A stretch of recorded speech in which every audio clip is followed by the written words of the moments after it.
Ladies and gentlemen, welcome to this week's Inspiring Leadership podcast. I'm delighted to have Scotty Mills. Scotty's written a fabulous book called Never Give In, the 12 Commando Rules for Life. He's had one hell of a life, and he is a Millwall fan. So how about that? Scotty, welcome. It's great to have you here. We'll be talking about some of the things that have gone on in your life, but a real honor to have you on the show. Jonathan, thanks very much for inviting me along. It's a pleasure to speak to you, and I look forward to see where our conversation is going to go. Oh, it's going to go everywhere. And the other thing is, as you know, you're supporting my wife and myself with the charity, the Inspiring Leadership Foundation, which is close to your heart because it's helping the victims of violence against women and girls and young kids. And as we've seen with that film, Adolescence, there's quite a problem that your other friend, Gareth Southgate, spoke about. You were known as Gareth's secret weapon when you helped the England squad. And also, I think the women's hockey squad, was it that you helped as well? Was that the women's? Yeah, that's right.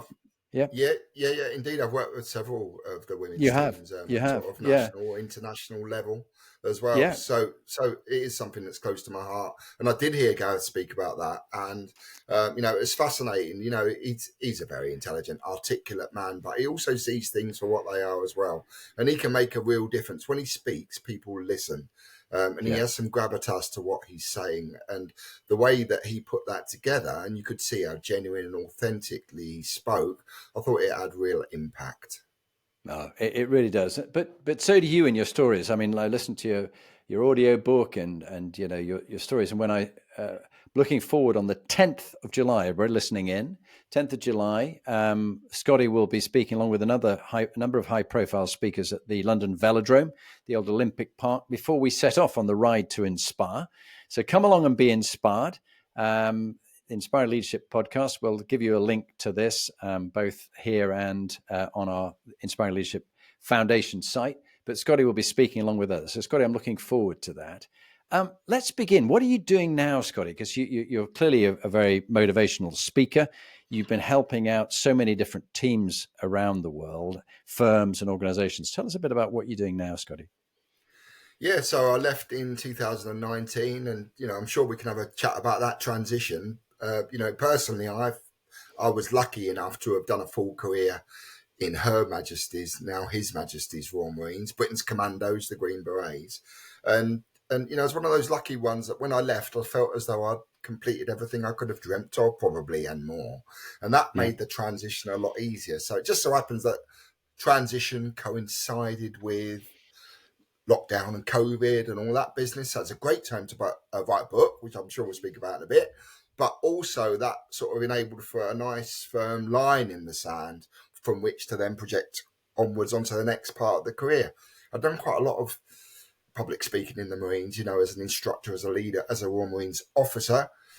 You're always out front anyway. And I'm thinking of the dozens and dozens of leadership courses that I've done that has enabled me to be able to speak, to lead, to have that confidence and belief in doing so. And people had said to me, Scotty, you speak reasonably well. So I had a couple of breaks, as always, where people gave me an opportunity. And funny, I see opportunity as sort of three ways. The opportunity that comes up to you, sails all the way past and you never see it, it's gone. The opportunity that comes up, you think, shall I, shan't I? Am I ready for this yet or not? And you sort of procrastinate on it a little bit, and that goes away and never comes back. Or you've got that opportunity that comes up and grabs you, and you think, right, I'm going to grab this by the horns and really go for it. And I'd like to think that sort of that third option was what I did with that. Grasp the opportunities to speak to organisations across every industry now I've spoken to, from pharmaceuticals to hospitality, retail to Apple, BMW, Tesla, Slimming World, European Space Agency, the Home Office, and dozens of others. And I get to share my stories and lessons and experiences with people and teams. Interestingly, I've got experience in building winning, sometimes world-class teams. And what I've noticed, no matter what industry and organisation is working in, oftentimes they're looking for the same thing. I'm yet to meet a business or a team that does not want to be world-class. And Yeah. oftentimes the components of what a world-class team looks like, as you well know, Jonathan, are things like inspirational leaders, teams that can come together, can perform under pressure, and are resilient and bounce back when things don't go to plan. And those components are often the same no matter what team, from what industry, from what organization. And I get to share that. But one of the most important things to do is to listen to a team about the journey of where they are now, where they've come from, where they are now, and where they want to go. Because they're all at different points in their journey, I've noticed, having worked with hundreds of organizations now. And you know, by listening, I think you listen to what their current challenges are, maybe what values they hold dear to the company, and you can then help to piece that together, and offer some genuine, authentic advice through the use of storytelling that hopefully reinforces some of the qualities, the values, the mindset, the ethos, the culture of what that team is and where they want to go. Yeah, and that's really interesting because storytelling is something you're fabulous at. It was in the book, Never Give In, but also, you know, Lorraine Kelly, who interviewed you on TV, calling you Gareth's secret weapon for the England squad. To get to that place where you were working with such world famous people, but yet you keep your humility and your humanity. That's one of the commando qualities, this idea of humility, humanity, and humor under pressure. Take me back to young Scotty Mills growing up, where you grew up, who influenced you, what good and bad things happened. Just give me about 5 minutes of your life that shaped you into the leader you are today, Scotty, helping others. Just tell us your story. Yeah. So you know, I didn't start out as a global motivational speaker, that's for sure. You know, I come from a very humble background. I'm a South London lad, originally from Peckham, but we then moved out to the London borough of Bromley during my teenage years. And you know, I come from humble background. I was bounced around as a youngster a little bit, and then I was adopted by my nan and granddad. My granddad's like my spirit, my best mate, my hero. Yet still, there was the temptation of the London gangs that was weighing heavy with that peer pressure.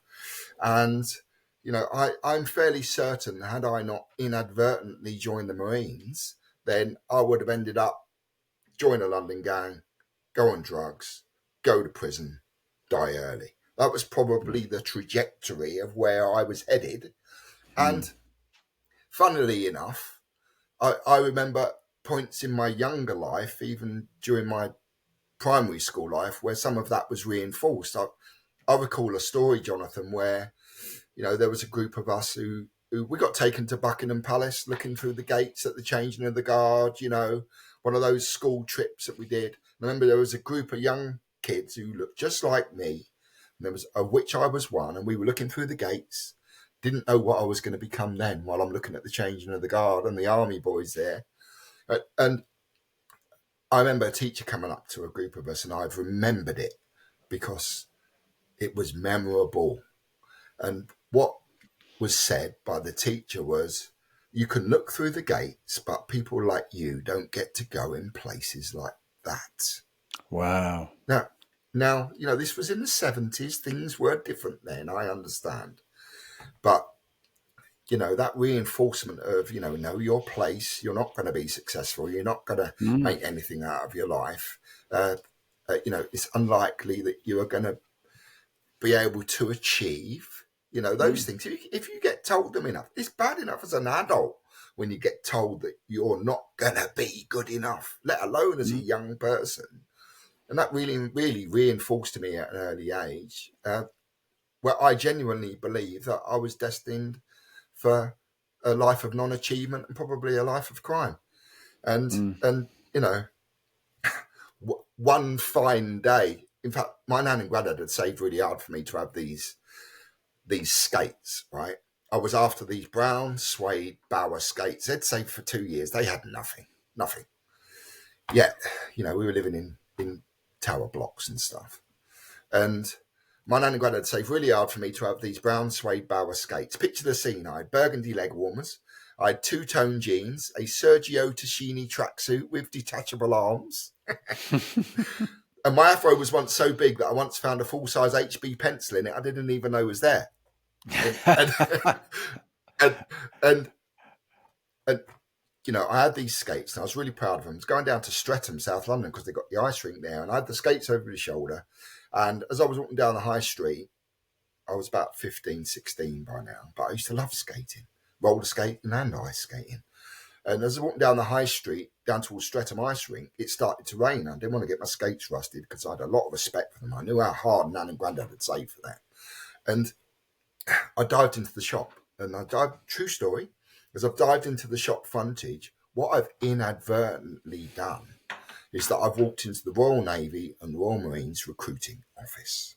Now, you know, you couldn't make it up, could you? Isn't it funny in life where sometimes you turn left or you turn right, or maybe it rains or it doesn't rain, and it changes the direction and the vector of your life, you know, and that's what happened to me. So now I'm getting a tap on the shoulder by this Green Beret sergeant who's come out of the office. He says, "You look like a fit lad. Can you do pull-ups?" I'm like, I can actually.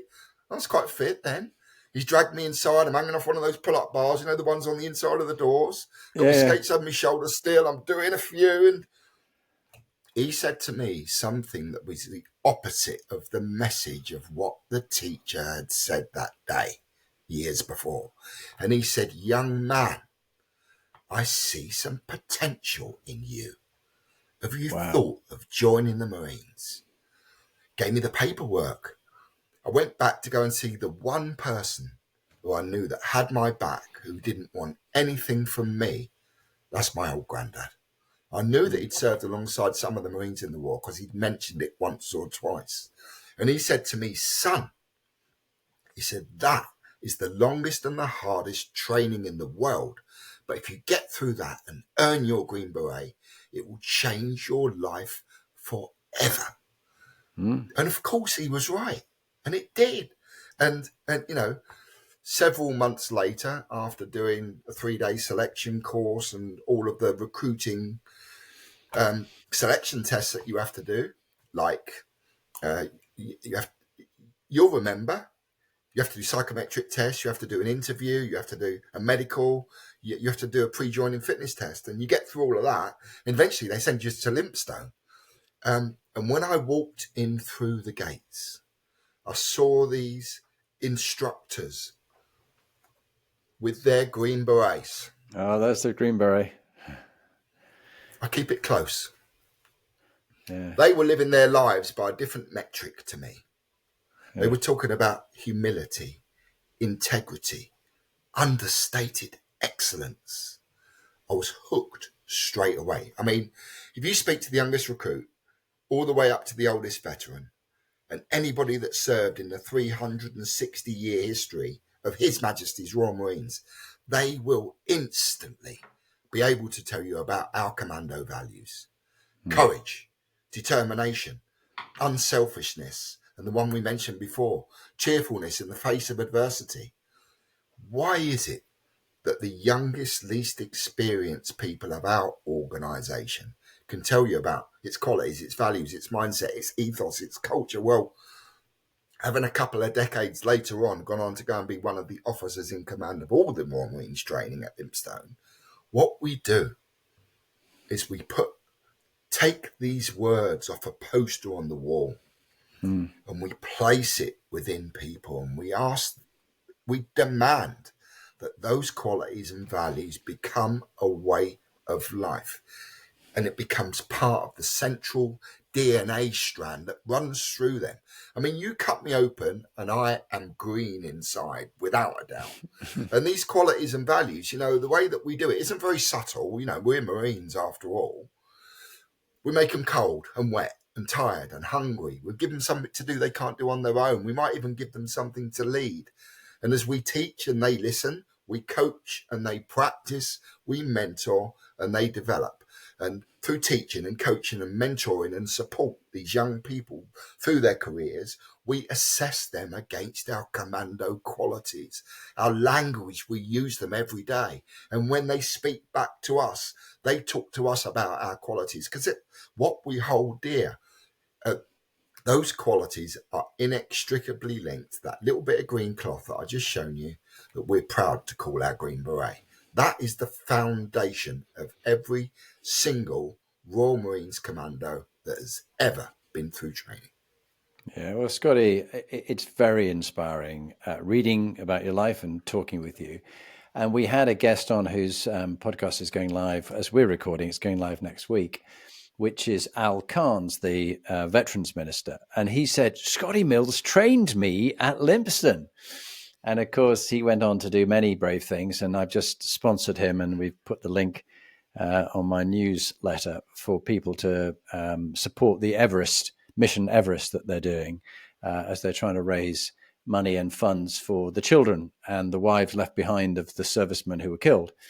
And I think that's a great thing that they're doing. But they can do it in 7 days because they're doing all the pre-training and altitude work and things before they go. So that's really quite remarkable. And one of his other colleagues is coming on the podcast as well. His name got out of my head, but I'll remember it later on. But Scotty, you did all that training for everybody going through Lympstone. Physical training was a very important part of your life.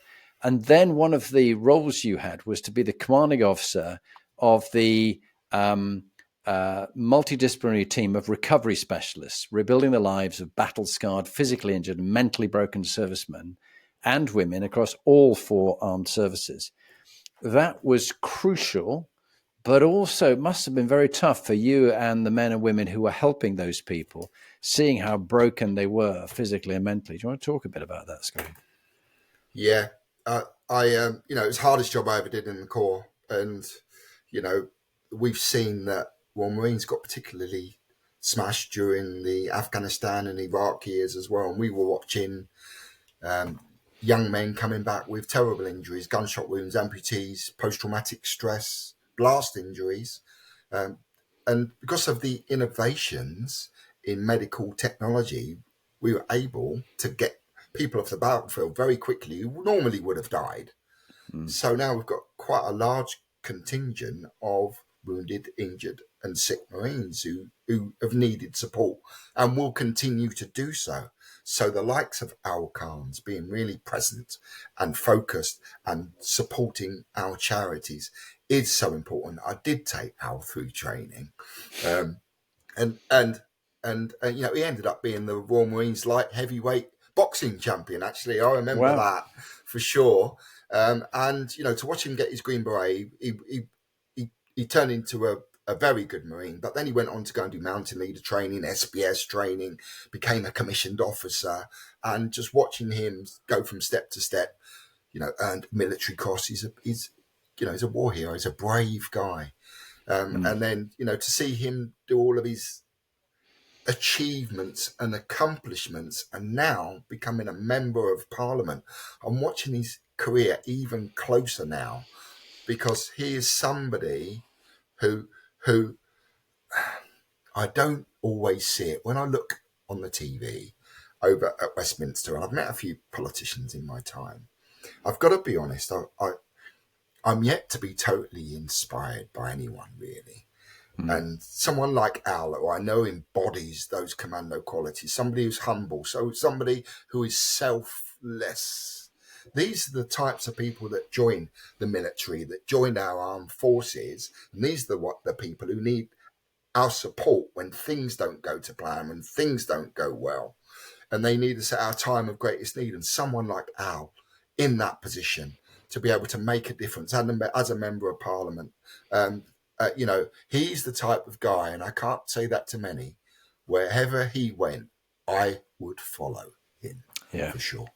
Yeah. Well, look, we're just staying with this one for a moment, and I'd like to do it more for you in a minute. When I look at politicians in this country, and particularly on the news, we've got a lot of politicians in America and other countries, and the qualities they exhibit, versus the qualities people like Al or Admiral Bill McRaven, who was a Navy SEAL, and I've had him on the podcast, and I've had a number of Navy SEALs. They're like from another planet. Just that, on the one hand, you have integrity. On the other hand, you have people who are just feathering their own nests and doing things that are immoral and illegal. And you've got leaders on the one hand, and you've got misleaders on the other hand who just will take advantage of others. I mean, what's your view? Well, we see it all the time, don't we? And it seems to be the norm that you put yourself ahead of all others, and surely it should be others first, self last, and those others being the people who you have the privilege to lead. It's a privilege. And you should be putting them forwards first all the time. Do you know, interestingly, I know we're going to speak about the recovery bit in a minute, but I see these qualities in Gareth Southgate. Okay. And I've seen situations where, the team went on to go and do pretty well after some of the work that we did with them, but mostly from all of their own hard work. And they started to get some success. And what I like is when you've got a leader like Gareth, when the team isn't doing so well and the pressure's on, and you get this situation where you've got this massive media pressure and you've got this expectation of a weight of a nation on your shoulders. The pressure's incredible. When things don't go to plan, a leader like Gareth is the person. Now you're going to see him. Things didn't go well. I picked the team. I formed the tactics. This is on me. I'm taking the pressure off my team. And this style of leadership, that selfless leadership, is what I like. But then when the team goes on to do really well, you don't see Gareth Southgate. He's in the shadows, hiding out the way, allowing his team to take the credit, to take the plaudits. And those are the types of leaders, the Al Kahns, the Gordon Messengers, who was my commanding officer. My favourite Royal Marines officer, my favourite. And you see these qualities in these leaders, and there's not that many like that. But when we do get an Al Kahns, we have to get them to the very top. Yeah. Well, look, Gordon Messenger, I've had the privilege of doing an event at Windsor Castle with Gordon. Really like to get him on. So if you're still in touch with him, let's get Gordon on as a guest, because really inspiring leader. And we will go back to the rehabilitation side of it. But I do think with people listening in 125 countries around the world, Scotty, a number of them, vast majority, 90%, will be business leaders, CEOs, things like that. There'll be about 10% who were ex-forces or maybe still serving the forces. But what are the sort of top couple of things, again and again, in the work you've done with businesses or when speaking to them and doing development work with them, that if you there's a common theme in working with businesses: if you do X and Y, you will become better teams, more high performing. What are the sort of top two you'd call out? Because there's a lot, but if you see a couple, what would they be? Yeah, I one of the things I see across lots of organisations, across every industry, I think, is a resistance to change, a resistance to develop, to take a chance as well.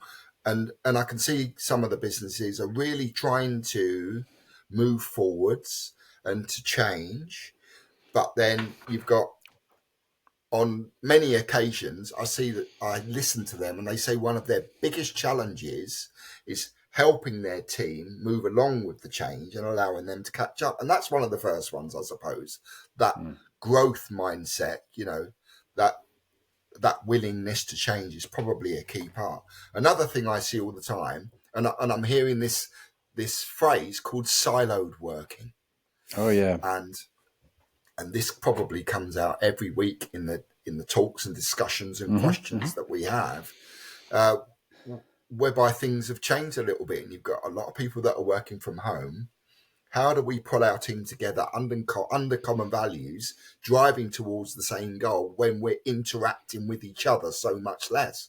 How do we hone that communication, make it something that's important so that we can move forwards?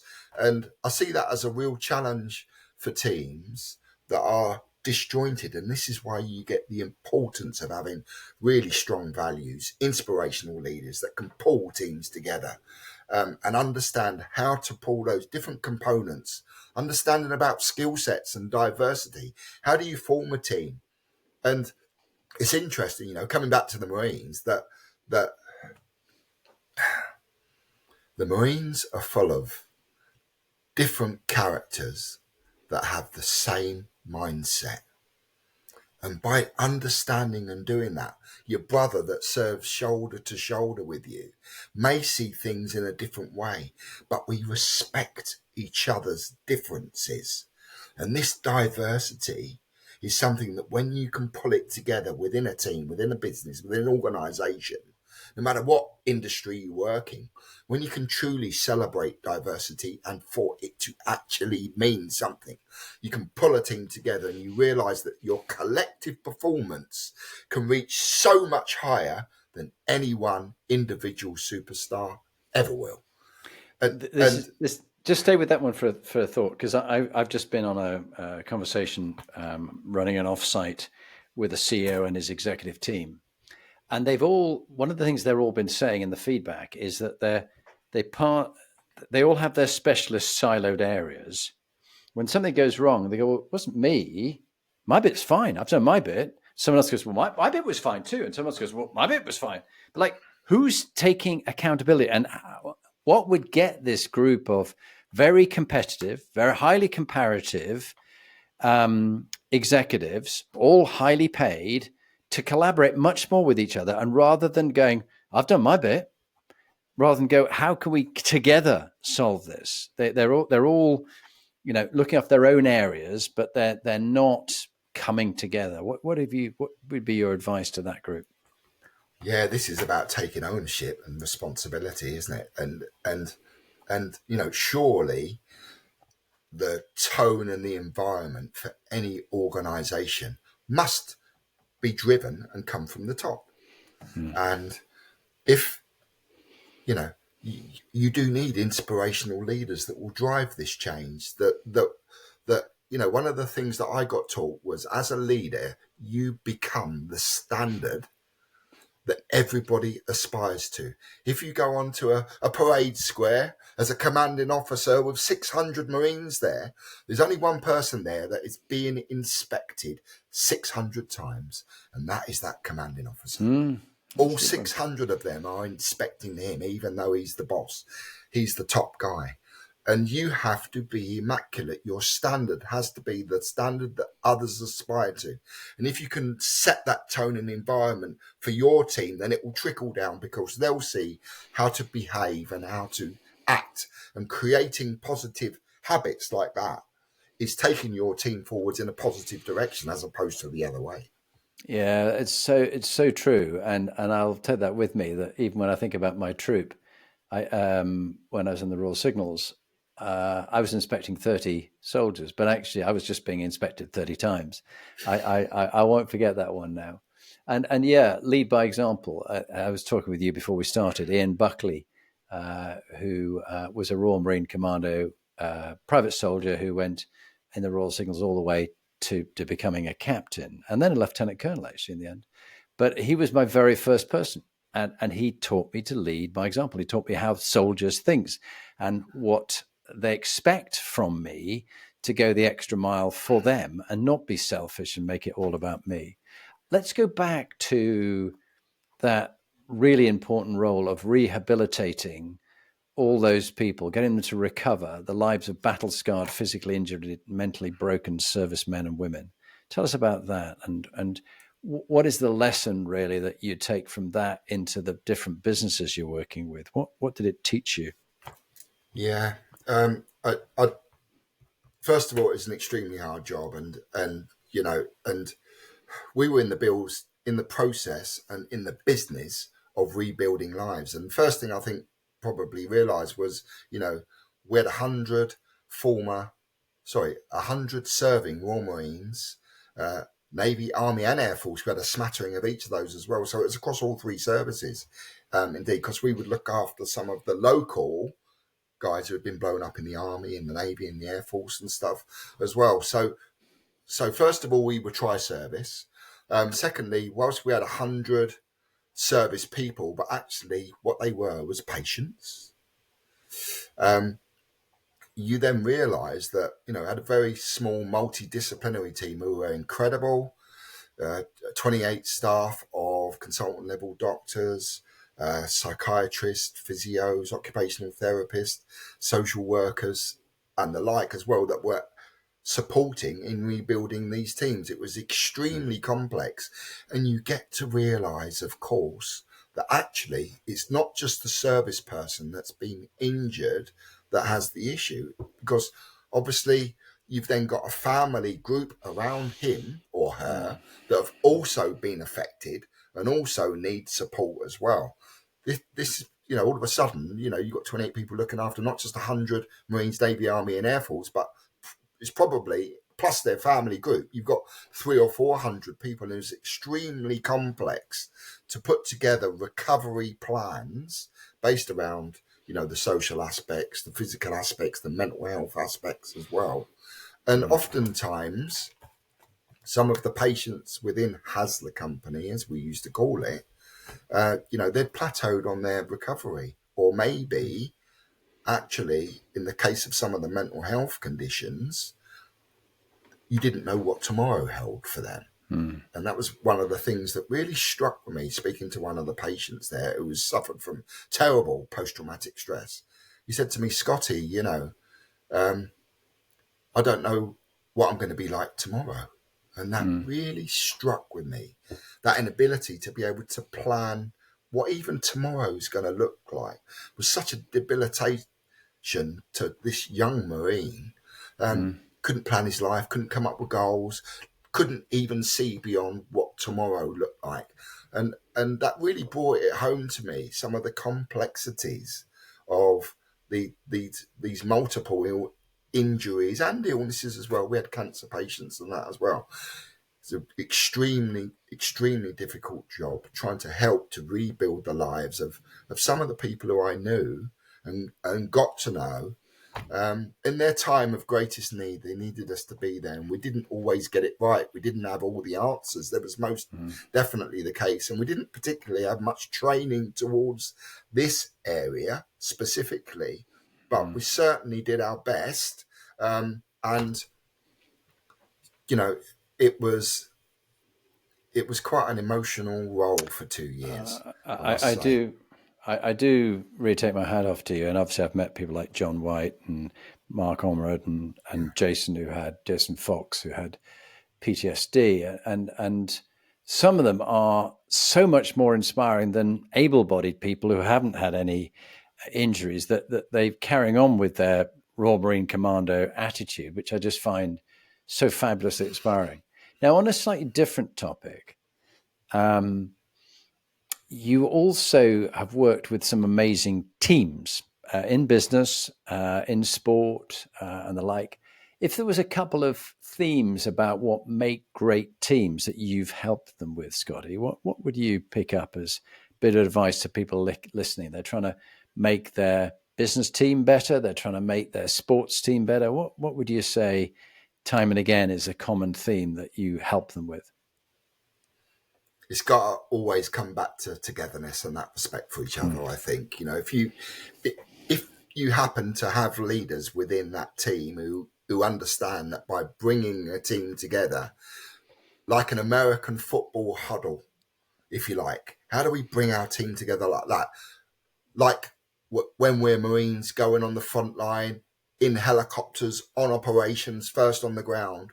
I remember we did that huddle. It was like a ring of steel, where we forge together and we give each other that steely-eyed look of resolve, as if to say, I've got your back.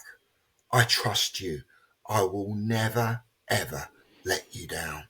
If you can forge that togetherness within any team, attitude trumps talent every single day. And the teams that I see that embrace this togetherness, how do I best bring my people together? How can I do that? How can I forge this? Then all of a sudden, one of the most important things to do is to get these values right. Yeah, your bedrock values that are unwavering, like the Marines' values, but each business and organisation will have their own values. This is how you forge people together, by bringing these values to life. And if you can do that, then one of the carryover benefits of getting bedrock values in place, in fact, if you don't get these bedrock values in place, everything you try to do will crumble away. But if you can get them right, then one of the carryover benefits of what you'll see is you'll start to get some of the little stuff right. And you'll see it time and time and time again. I'll put all the effort in. I'll give it my best. I'll leave no stone unturned. That attention to detail.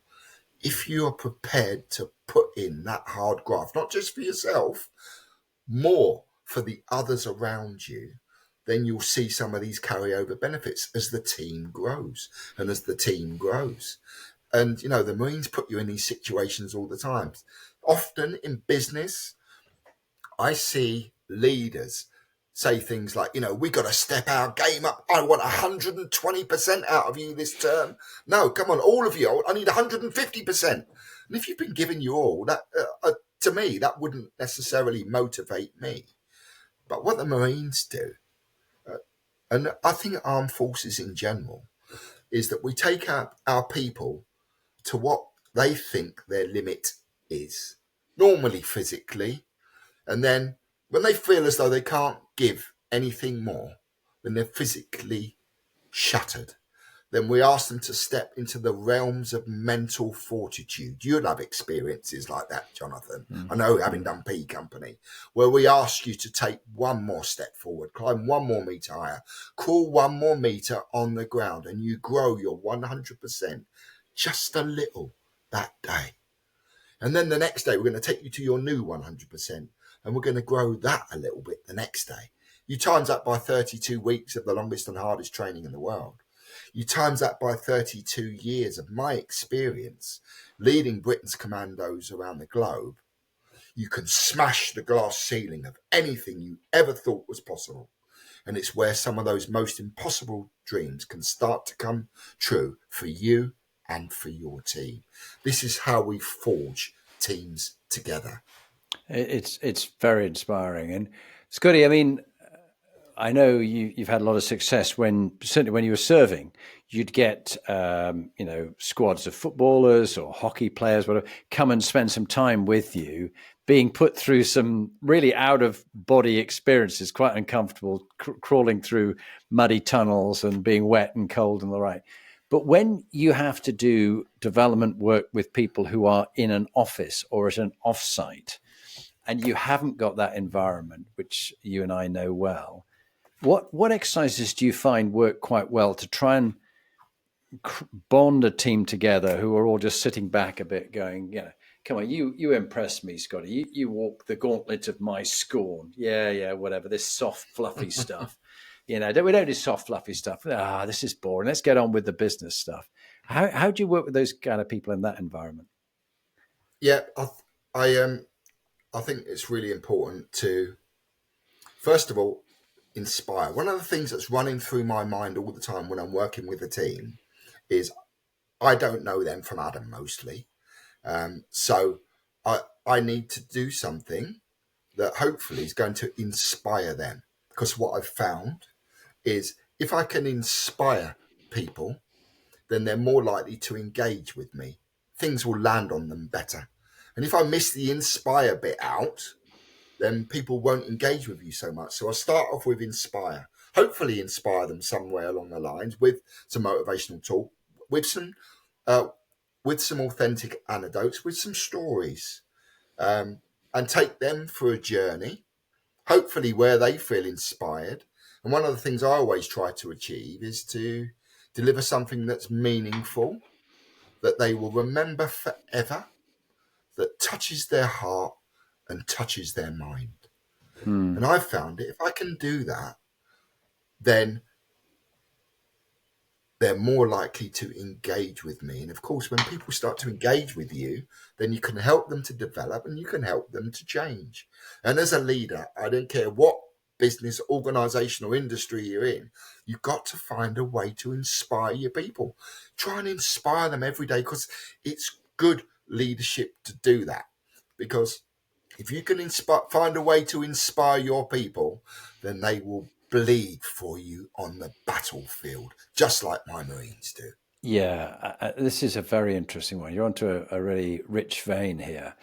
One of the guys I was talking to recently said, the problem I'm finding in business, having been in business and been in the forces, he'd been a Marine as well, was that people get confused between leadership and management. What they're doing is management, but they think it's leadership. And they also think the leadership is just at the very top rung, because you're the CEO and the executive, you're the leaders, and everybody else doesn't do leadership. But actually, I'm finding far too many CEOs and executive teams are all, counting the currants on the top of the bun and examining and going right down to the weeds of, somebody's spreadsheet and why haven't you done this and that wasn't quite right. So looking to find fault in people, pulling people apart, being right down in the weeds of other people's jobs, 5 levels below where they should be as CEO.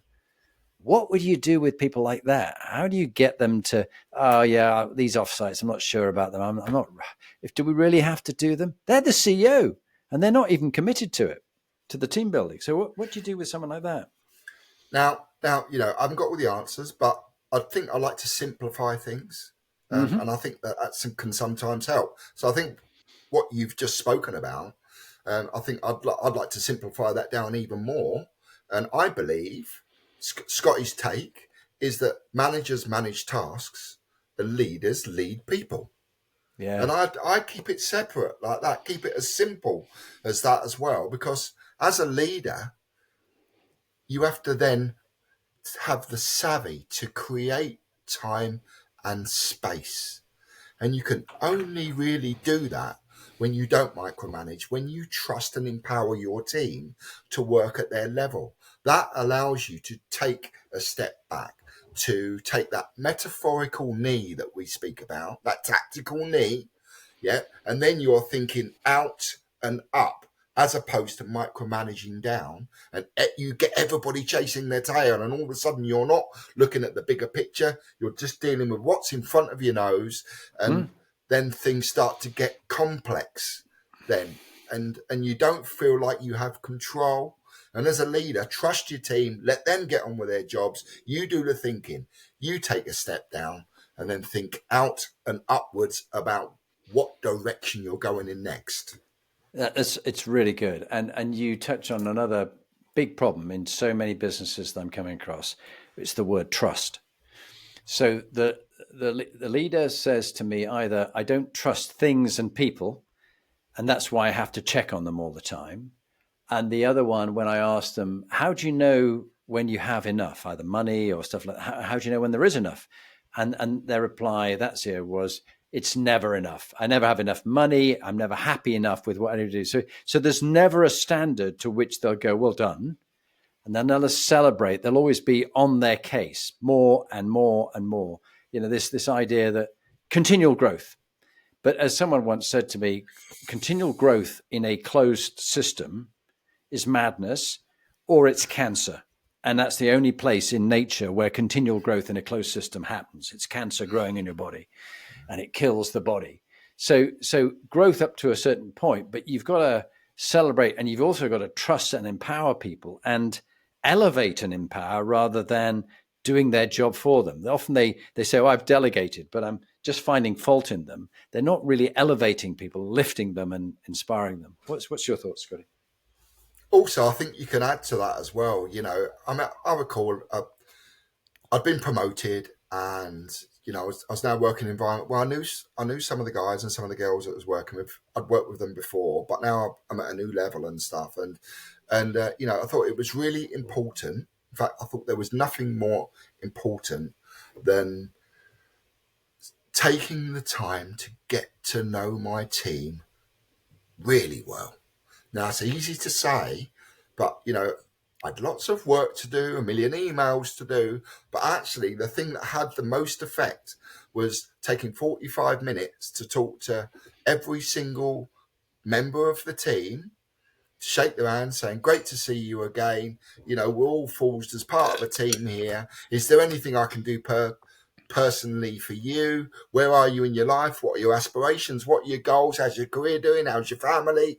Actually showing a general interest. And to me, as a leader, you can't not do that stuff. It takes a lot of extra time. It takes a lot of extra effort. But when you do that, you build these bonds, and leadership is about developing relationships, right? With the people where they trust you, you know, they know that you've got their back, and you'll speak to them about, you know, I love that analogy about qualities and values, right? The one where, imagine it's like a rifle range. We all want to be a straight shooter shooting the bullseye, but we can't always hit the bullseye. So we need a left of arc and a right of arc. Don't shoot any further left than that. Don't shoot any further right than that. Here's your boundaries, if you like. You can operate anywhere you want within these boundaries. That's where innovation and ideas come. That's where you got that ability to be able to express yourself, because we don't want to suppress that. So you trust and give your team opportunities where they can grow, and you guide them towards doing so. And you also say, look, you know, if you operate outside of the boundaries of what's acceptable, then I can't help you. But other than that, if you make decisions at your level, I empower you to do so. If it's based on the information that's around you and you've done it in good faith, it might not be the right decision, but that's fine. I won't nail you to a wall. We'll all learn from this together as a lesson learned, and not just a lesson identified. We'll actually all learn and grow together. This is a full team effort. And I think if you can engage with people like that, then that will build a trusting relationship between the person who is leading and the person who's being led. That's a really good one, Scotty. And let's go on from this great experiences and tips you've given to other people to your own life. Because what's been darkest moment in your life, both personally or professionally? You could give me one of each, really. And what did it teach you that's allowed you to become a better leader through going through that really tough time? Yeah, I thought everybody said to me, you know, leaving the Marines can be really difficult after that 32 years. And actually, I found that quite easy, to be honest with you. But so that didn't transpire in that way. I think the toughest was probably when we deployed to Iraq in 2002. Obviously, off the back of the Twin Towers and 9/11 in New York, when nearly 3,000 people died. And I knew that my life was going to change then. I was halfway through my Marines career as a sergeant in the Marines. And by the time we got round to Christmas 2002, that was a really tough time for me. The wife was pregnant with our third child and going through it a little bit. And my granddad that I spoke to you about, my best mate, my hero, he died on Christmas Eve 2002. I'm sorry. Yeah. Yeah, it's a long time ago. He's my inspiration. Yeah. But he's still with you. He's still with you. Of course. His medal's on the wall behind me. Yeah, he's still with you. Yeah. And I can tell he really touches you even now, doesn't he? Yeah, he's my hero. I'll tell you another story in a minute. But in typical Marines fashion, a couple of weeks after Christmas, in comes the phone call. Our unit, led by Gordon Messenger, 40 Commando Royal Marines, are being deployed to go on a big grey ship down towards the Gulf. It just so happened that the day that we deployed was the date of my granddad's funeral. Oh, right. So I couldn't go. Oh, no. And that still hurts now. It does still hurt.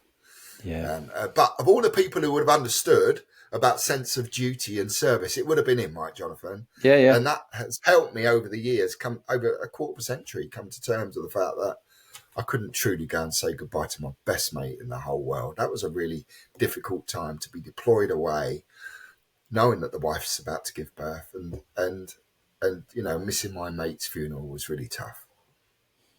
Stay with that for a moment. I missed my grandmother's funeral. I was very close. She was very influential in bringing me up. Grandfather died shortly after the First World War. He was Honourable Artillery Company and very badly injured. in Passchendaele, the horrendous times that he went through, and PTSD himself, I think, looking back. They didn't talk about it then, but it's what he had. But yeah, my grandmother dying, she helped bring me up with my mother. And I was away serving in Germany in the electronic warfare regiment, and couldn't make it back for the funeral. I really wished I had. But I went through a process, almost like a procedure, on a brilliant course called the Hoffman Institute program, 24 of us, where I actually, part of the procedure was to go and relive my grandmother's funeral and act out as if I was at the funeral and what I would have done. And I actually made peace with that thing years later. So you might find a moment to go and say, in your own very special way, in a special place, that you can always remember how you say goodbye to your granddad. But so you were talking about a dark moment, and it was really granddad's funeral that you missed while you were deploying to be in the breakthrough team in Iraq. You had a special mission, didn't you, that you had to go and do in Iraq? Yeah, that's right. So, when we sailed down on the ship with our friends from the Royal Navy, who we love, we went around the Bay of Biscay into the Mediterranean, stopping off for training, honing our skills. We stopped off in Cyprus, Gibraltar, a few other places, and we talk about train hard and fight easy. And we put all this effort in the training down here, that stuff where you leave no stone unturned, where you have attention to detail, where you put every single bit of effort in, so that one day, should that fight bit come, we're ready. And in our training all the way along, Marines put you in situations and they throw spanners in the works during training where you have to expect the unexpected. And they do it so much that when the unexpected happens, it's not a surprise, because we're starting to become accustomed to uncertainty. Because the Marines know that the greatest teams perform at their best when the pressure is at its highest.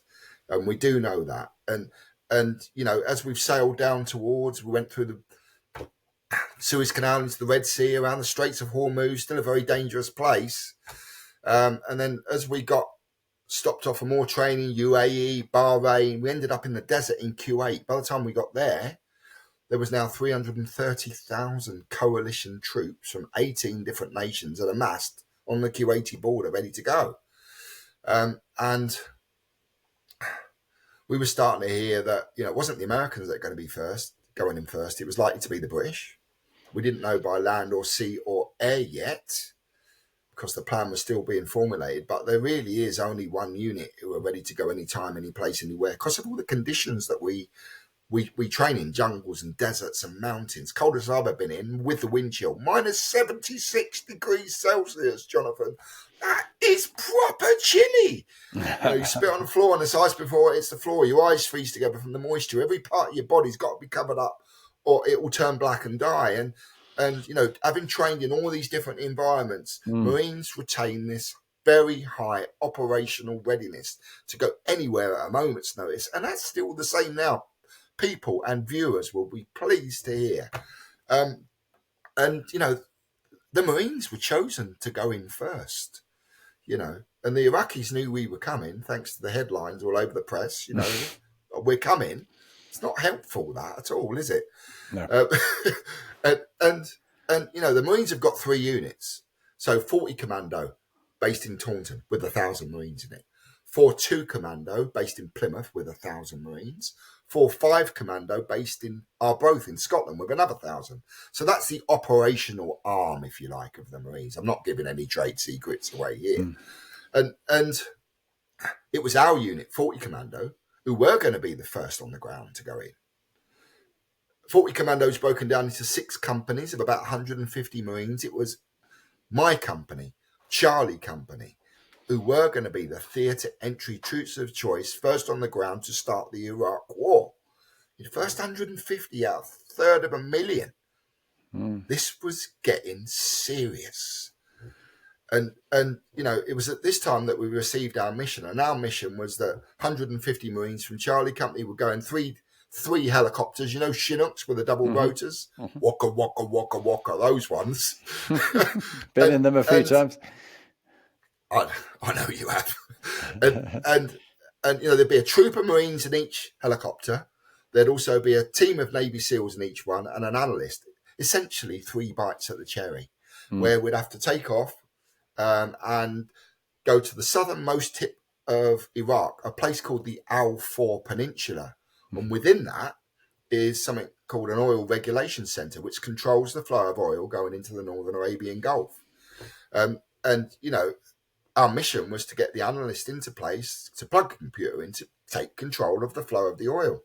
Because, you know, you probably remember that Saddam Hussein had set light to the oil fields and caused an ecological disaster in the first Gulf War in 1991. So the idea was to take control of the flow of the oil. A lot of your viewers here will be thinking, you know, isn't it always about money and power? And I wouldn't even try to argue against that, if I'm honest with you. But it's a fair point. But actually, you know, this was something that had to be done. And, you know, it was the only do or die mission I ever did. Oh, what a mission it was. What a mission it was. And people need to read your book, Scotty, and they will hear all about it, because it was definitely a good read in the book. I love that. So, Scotty, we're coming to the end now of the podcast. And this is where you give us your top tip. So this is a standalone piece, as you know. Would you please say who you are, what you're doing now, what you've done in the past, and leave us with your top tip? And that would be a nice conclusion to a fabulous podcast. Thank you. Jonathan, it's been a pleasure. So thanks very much for having me on. I've really loved it.